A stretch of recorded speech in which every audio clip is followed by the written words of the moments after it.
आज हम आपके लिए लाए हैं प्रेमचंद की लघु कथा सौत। जब रजिया के 2-3 बच्चे होकर मर गए और उम्र ढल चली तो रामू का प्रेम उससे कुछ कम होने लगा और दूसरे ब्याह की धुन सवार हो गई। आए दिन रजिया से बकझक होने लगी। रामू एक ना एक बहाना खोजकर रजिया पर बिगड़ता और उसे मारता और अंत को वह नई स्त्री ले आया जिसका नाम था दासी। चंपई रंग था, बड़ी बड़ी आँखें और जवानी की उम्र। पीली कुशांगी रजिया भला इस नवयौवना के सामने क्या जचती। फिर भी वह जाते हुए स्वामित्व को जितने दिन हो सके अपने अधिकार में रखना चाहती थी। तिगरते हुए छप्पर को धूनियों से संभालने की चेष्टा कर रही थी। इस घर को उसने मरमर कर बनाया है, उसे सहज ही में नहीं छोड़ सकती। वह इतनी बेसमझ नहीं है कि घर छोड़कर ची जाए और दासी राज करे। एक दिन रजिया ने रामू से कहा, मेरे पास साड़ी नहीं है, जाकर ला दो।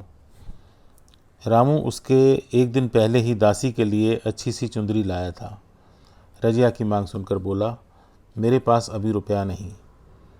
रजिया को साड़ी की उतनी चाह ना थी जितनी रामू और दासी के आनंद में विघ्न डालने की। बोली, रुपए नहीं थे तो कल अपनी चहेती के लिए चुंदरी क्यों लाए? चुंदरी के बदले उसी दाम में 2 साड़ियाँ लाते तो एक मेरे काम भी आ जाती। रामू ने स्वेच्छा से भाव से कहा, मेरी इच्छा, जो चाहूँगा करूँगा, तू बोलने वाली कौन है? अभी उसके खाने खेलने के दिन हैं और तू चाहती है उसे अभी से ही नोन तेल की चिंता में डाल दूँ? यह मुझसे नहीं होगा। तुझे ओढ़ने पहनने की साध है तो काम कर। भगवान ने क्या हाथ पैर नहीं दिए हैं? पहले तो घड़ी रात उठकर काम धंधे में लग जाती थी, अब उसकी डाह में पहर दिन तक पड़ी रहती है। तो रुपए क्या आकाश से गिरेंगे? मैं तेरे लिए अपनी जान थोड़ी ही दूंगा। रजिया ने कहा, तो क्या मैं उसकी लौंडी हूँ कि वह रानी की तरह पड़ी रहे और मैं घर का सारा काम करती रहूँ? इतने दिनों छाती फाड़ कर काम किया, उसका यह फल मिला तो अब मेरी बला काम करने आती है। मैं जैसे रखूँगा वैसे ही तुझे रहना पड़ेगा। मेरी इच्छा होगी रहूँगी, नहीं अलग हो जाऊँगी। जो तेरी इच्छा हो कर, मेरा गला छोड़। अच्छी बात है, आज से तेरा गला छोड़ती हूँ, समझ लूँगी विधवा हो गई। रामू दिल में इतना तो समझता था कि यह गृहस्थी रजिया की जोड़ी हुई है। चाहे उसके रूप में उसके लोचन विलास के लिए आकर्षण ना हो, संभव था कुछ देर बाद वह जाकर रजिया को मना लेता, पर दासी भी कूटनीति में कुशल थी। उसने गर्म लोहे पर चोट जमाना शुरू कर दी। बोली, आज देवी की किस बात पर बिगड़ रही थी? रामू ने उदास मन से कहा, तेरी चुंदरी के पीछे रजिया महाभारत मचाए है। अब कहती है अलग रहूँगी। मैंने कह दिया, तेरी जो इच्छा होकर। दसिया ने आंखें मटकाकर कहा, यह सब नखरे हैं कि आकर हाथ पांव जोड़े, मनावन करे और कुछ नहीं। तुम चुपचाप बैठे रहो, 2-4 दिन में आप ही गर्मी उतर जाएगी। तुम कुछ बोलना नहीं, उसका मिजाज और आसमान पर चढ़ जाएगा। रामू ने गंभीर भाव से कहा, दासी, तुम जानती हो वह कितनी घमंडी है। वह मुझसे जो बात कहती है उसे करके छोड़ती है। रजिया को भी रामू में ऐसी कृतज्ञता की आशा ना थी। वह जब पहले किसी सुंदर नहीं, इसलिए रामू को उससे प्रेम नहीं है। पुरुष चरित्र में यह कोई असाधारण बात ना थी, लेकिन रामू उससे अलग रहेगा इसका उसे विश्वास ना था। वह घर उसी ने पैसा पैसा जोड़कर बनवाया, गृहस्थी भी उसी की जोड़ी हुई है, अनाज का लेन देन उसी ने शुरू किया। इस घर में आकर उसने कौन कौन से कष्ट नहीं झेले। इसीलिए तो कि पौरुख थक जाने पर एक टुकड़ा चैन से खाएगी और पड़ी रहेगी। और आज वह इतनी निर्दयता से दूध की मक्खी की तरह निकाल कर फेंक दी गई। रामू ने इतना भी नहीं कहा कि तू अलग नहीं रह पाएगी, मैं या खुद मर जाऊंगा या तुझे मार डालूंगा, पर तुझे अलग ना होने दूंगा। तुझसे मेरा ब्याह हुआ है, हंसी ठट्ठा नहीं है। तो जब रामू को उसकी परवाह नहीं है तो वह रामू को क्यों परवाह करे? क्या सभी स्त्रियों के पुरुष बैठे होते हैं? सभी के माँ बाप बेटे पोते होते हैं? आज उसके लड़के जीते होते तो मजाल थी कि यह नई स्त्री लाते और मेरी इस दुर्गति करते। इस निर्दयी को मेरे ऊपर इतनी भी दया न आई। नारी हृदय की सारी परवशता इस अत्याचार से विरोध करने लगी। वही आग जो मोटी लकड़ी को स्पर्श भी नहीं कर सकती, फूस को जलाकर भस्म कर देती है। दूसरे दिन रजिया एक दूसरे गांव में चली गई। उसने अपने साथ कुछ ना लिया। जो साड़ी उसकी देह पर थी वही उसकी सारी संपत्ति थी। विधाता ने उसके बालकों को पहले ही छीन लिया था, आज घर भी छीन लिया। रामू उस समय दासी के साथ बैठा हुआ आमोद विनोद कर रहा था। रजिया को जाते देखकर शायद वह समझ ना सका कि वह चली जा रही है। रजिया ने यही समझा। इस तरह चोरों की भांति वह जाना भी ना चाहती थी। वह दासी को, उसके पति को और सारे गांव को दिखा देना चाहती थी कि वह इस घर में धेले की भी चीज़ नहीं ले जा रही है। गांव वालों की दृष्टि में रामू का अपमान करना ही उसका लक्ष्य था। उसके चुपचाप चले जाने से तो कुछ भी ना होगा। रामू उल्टा सबसे कहेगा, रजिया घर की सारी संपदा उठा ले गई। उसने रामू को पुकार कर कहा, संभालो अपना घर, मैं जाती हूँ। तुम्हारे घर की कोई चीज़ भी अपने साथ नहीं ले जाती। रामू एक क्षण के लिए कर्तव्य भ्रष्ट हो गया। क्या कहे, उसकी समझ में नहीं आया। उसे आशा ना थी कि वह यूँ जाएगी। उसने सोचा था जब वह घर ढोकर ले जाने लगेगी तब वह गांव वालों को दिखाकर उसकी सहानुभूति प्राप्त करेगा। अब क्या करे? दसिया बोली, जाकर गांव में ढिंढोरा पीट आओ, यहाँ किसी का डर नहीं है। तू अपने घर से ले ही क्या आई थी जो कुछ लेकर जाएगी? रजिया ने उसके मुंह न लगकर रामू से ही कहा, सुनते हो अपनी चहेती की बातें? फिर भी मुंह नहीं खुलता। मैं तो जाती हूँ, लेकिन दसो रानी, तुम भी बहुत दिन राज न करोगी। ईश्वर के दरबार में अन्याय नहीं फलता। वह बड़े बड़े घमंडियों का घमंड चूर कर देते हैं। दसिया ठट्ठा मारकर हंसी, पर रामू ने सिर झुका लिया और रजिया चली गई। रजिया जिस नए गांव में आई थी वह रामू के गांव से मिलता हुआ था, अतएव यहाँ के लोग उससे परिचित हैं। वह कैसी कुशल गृहिणी है, कैसी मेहनती, कैसी बात की सच्ची, यह यहाँ किसी से छिपा न था। रजिया को मंजूरी मिलने में कोई बाधा ना हुई। जो एक लेकर दो का काम करे, उसे काम की क्या कमी।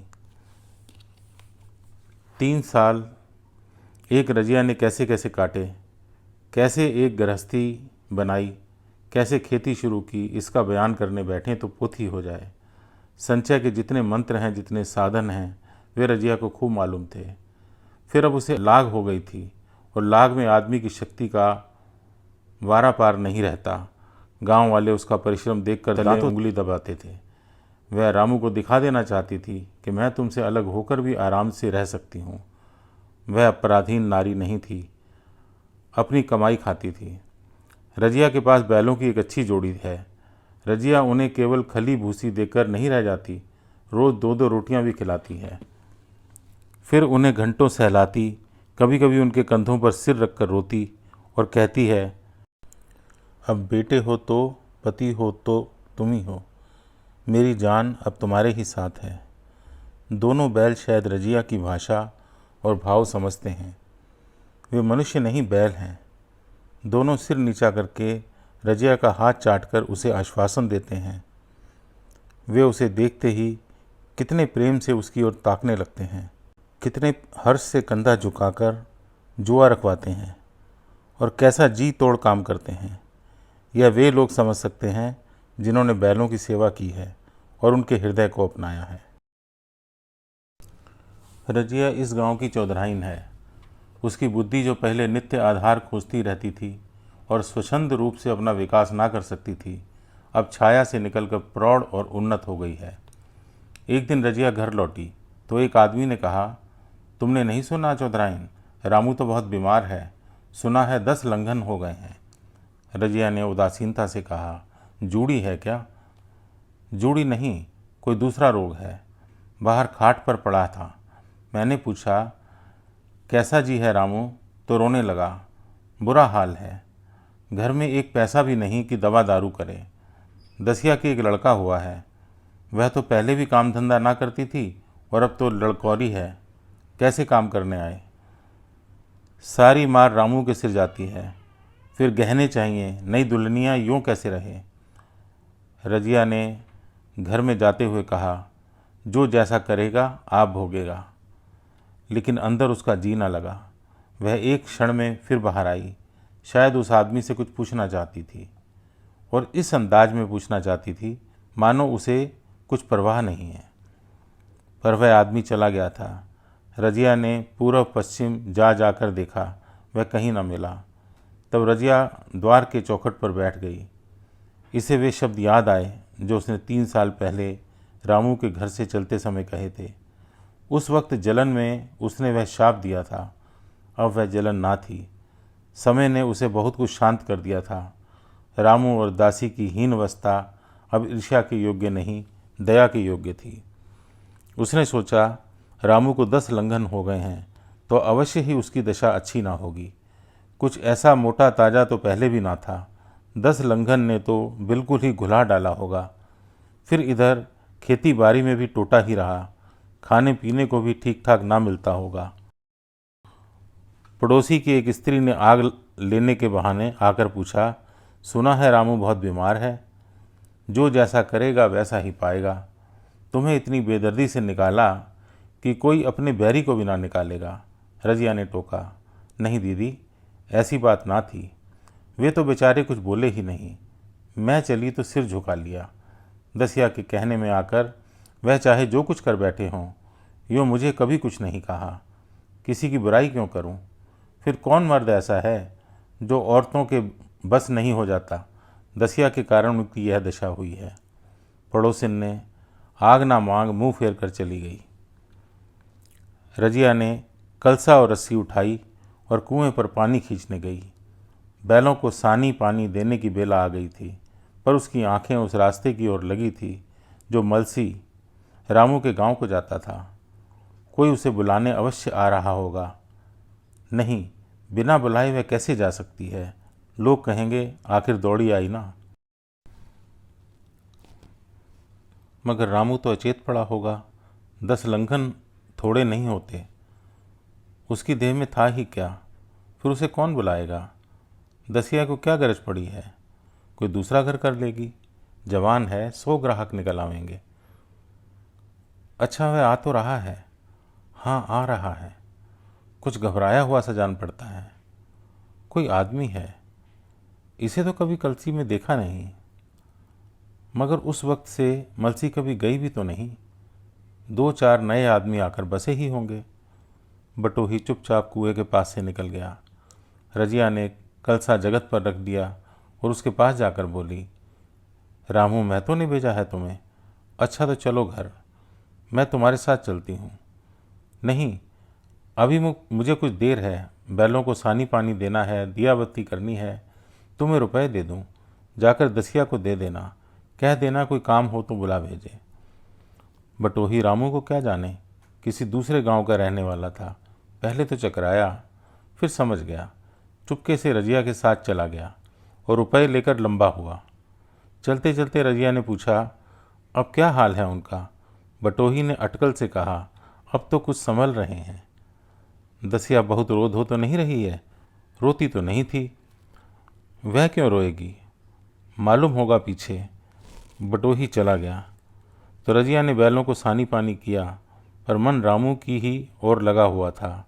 स्नेह स्मृतियाँ छोटी छोटी तारिकाओं की भांति मन में उदित होती जा रही थीं। एक बार जब वह बीमार पड़ी थी, वह बात याद आई। 10 साल हो गए। वह कैसे रात दिन उसके सिरहाने बैठा रहता था, खाना पीना तक भूल गया था। उसके मन में आया, क्यों न चलकर देख ही आवें। कोई क्या कहेगा? किसका मुंह है जो कुछ कहे? चोरी करने नहीं जा रही हूँ, उस आदमी के पास जा रही हूँ जिसके साथ 15-20 साल ही रही। दसिया नाक सिकोड़ेगी, मुझे उससे क्या मतलब। रजिया ने किवाड़ बंद किए, घर मजूर को सहेजा और रामू को देखने चली, कांपती झिझकती, क्षमा का दान लिए हुए। रामू को थोड़े ही दिनों में मालूम हो गया था कि उसके घर की आत्मा निकल गई, और वह चाहे कितना जोर करे, कितना ही सिर खपाए, उसमें स्फूर्ति नहीं आती। दासी सुंदरी थी, शौकीन थी और फूहड़ भी। जब पहला नशा उतरा तो ठाएं ठाएं शुरू हुई। खेती की उपज कम होने लगी, और जो होती भी थी वह ऊट पटांग खर्च होती थी। ऋण लेना पड़ता था। इसी चिंता और शोक में उसका स्वास्थ्य बिगड़ने लगा। शुरू में कुछ परवाह ना की, करके भी क्या करता, घर में पैसे ना थे। अताइयों की चिकित्सा ने बीमारी की जड़ और मजबूत कर दी, और आज 10-12 दिन से उसका दाना पानी छूट गया था। मौत के इंतजार में खाट पर पड़ा कराह रहा था, और अब वह दशा हो गई थी जब हम भविष्य से निश्चिंत होकर अतीत में विश्राम करते हैं। जैसे कोई गाड़ी आगे रास्ता बंद पाकर पीछे लौटे। रजिया को याद करके वह बार बार रोता और दासी को कोसता, तेरे ही कारण मैंने उसे घर से निकाला। वह क्या गई, लक्ष्मी चली गई। मैं जानता हूँ वह अब भी बुलाऊं तो दौड़ी आएगी, लेकिन बुलाऊं किस मुँह से। एक बार वह आ जाती और उससे अपने अपराध क्षमा करा लेता, फिर मैं खुशी से मरता और लालसा नहीं। सहसा रजिया ने आकर उसके माथे पर हाथ रखते हुए पूछा, कैसा जी है तुम्हारा? मुझे तो आज हाल मिला। रामू ने सजल नेत्रों से उसे देखा, पर कुछ कह ना सका। दोनों हाथ जोड़कर उसे प्रणाम किया, पर हाथ जुड़े ही रह गए और आंख उलट गई। लाश घर में पड़ी थी। रजिया रोती थी। दसिया चिंतित थी। घर में रुपए का नाम नहीं। लकड़ी तो चाहिए ही, उठाने वाले भी जलपान करेंगे ही। कफन के बगैर लाश उठेगी कैसे? 10 के 10 का खर्च ना था। यहाँ घर में 10 पैसे भी नहीं। डर रही थी कि आज गहन आफत आई। ऐसी कीमती भारी गहने ही कौन थे? किसान की बिसात ही क्या? 2-3 नग बेचने से 10 मिल जाएंगे, मगर और हो ही क्या सकता है। उसने चौधरी के लड़के को बुलाकर कहा, देवर जी, यह बेड़ा कैसे पार लागे? गांव में कोई धेले का भी विश्वास करने वाला नहीं। मेरे गहने हैं, चौधरी से कहो इन्हें गिरवी रखकर आज का काम चलाएं, फिर भगवान मालिक है। रजिया से क्यों नहीं मांग लेती? सहसा रजिया आंखें पोंछती हुई आ निकली, कान में भनक पड़ी। पूछा, क्या है जोखूं? क्या सलाह कर रहे हो? अब मिट्टी उठाओगे कि सलाह की बेला है? हाँ, उसी का सरंजाम कर रहा हूँ। रुपए पैसे तो यहाँ होंगे नहीं, बीमारी में खर्च हो गए होंगे। इस बेचारी को तो बीच मझधार में लाकर छोड़ दिया।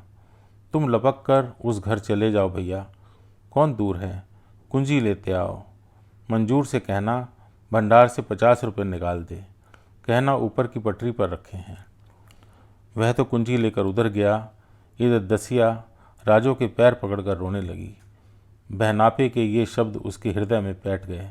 उसने देखा रजिया में कितनी दया, कितनी क्षमा है। रजिया ने उसे छाती से लगाकर कहा, क्यों रोती है बहन? वह चला गया। मैं तो हूँ, किसी बात की चिंता न कर। इसी घर में हम और तुम दोनों उसके नाम पर बैठेंगी। मैं वहाँ भी देखूंगी, यहाँ भी देखूंगी। धाप भर की बात ही क्या, कोई तुमसे गहने पाते मांगे तो मत देना। दसिया का जी होता था कि सिर पटक कर मर जाए। इसे उसने कितना जलाया, कितना रुलाया और घर से निकाल कर ही छोड़ा। रजिया ने पूछा, जिस जिसके रुपए हों सूरत करके मुझे बता देना, मैं झगड़ा नहीं रखना चाहती। और ये बच्चा दुबला क्यों हो रहा है? दसिया बोली, मेरे दूध होता ही नहीं। गाय जो तुम छोड़ गई थी वह मर गई, दूध नहीं पाता। राम राम, बेचारा मुरझा गया। मैं कल ही गाय लाऊंगी, सभी गृहस्थी उठा लाऊंगी। वहाँ क्या रखा है? लाश से उठी। रजिया उसके साथ गई।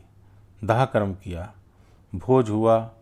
कोई 200 रुपये खर्च हो गए, किसी से मांगने ना पड़े। दसिया के जौहर भी इस त्याग की आंच में निकल आए। विलासिनी सेवा की मूर्ति बन गई। आज रामू को मरे 7 साल हुए हैं। रजिया घर संभाले हुए है। दसिया को वह सोत नहीं बेटी समझती है। पहले उसे पहनाकर तब आप पहनती है। उसे खिलाकर आप खाती है। जोखू पढ़ने जाता है। उसकी सगाई की बातचीत पक्की हो गई। इस जाति में बचपन में ही ब्याह हो जाता है। दसिया ने कहा, बहन गहने बनवा कर क्या करोगी? मेरे गहने तो धरे ही हैं। रजिया ने कहा, नहीं री, उसके लिए नए गहने बनवाऊंगी। अभी तो मेरा हाथ चलता है, जब थक जाऊं तो जो चाहे करना। तेरे अभी पहनने ओढ़ने के दिन हैं, तू अपने गहने रहने दे।